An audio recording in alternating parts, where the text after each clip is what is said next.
Es ist furchtbar, was heute in München geschehen ist.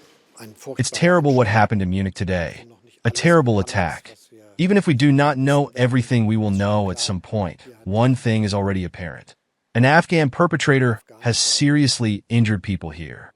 And that is something we can neither tolerate nor accept.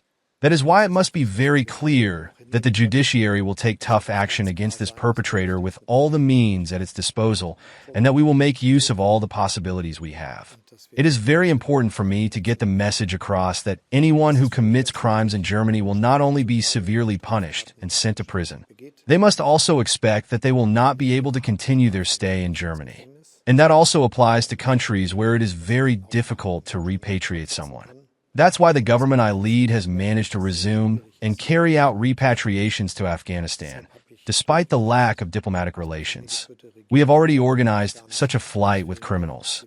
And although this is so complicated because it cannot be done directly, we are also in the process of doing this in other cases, and not just once, but on an ongoing basis.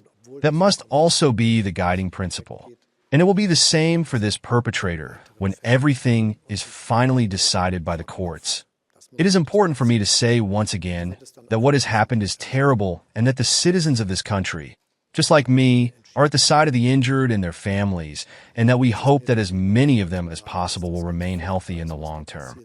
It is to be feared that it will not be without consequences for everyone, and that is something we will all have to carry with us. So from my point of view, once again, very clearly, this perpetrator cannot count on any leniency. He must be punished and he must leave the country. This perpetrator cannot hope for any leniency. He must be punished and he must leave the country, said Scholz in Fuerth, Germany, after some 28 people were injured when a 24-year-old Afghan asylum seeker drove a car into a crowd.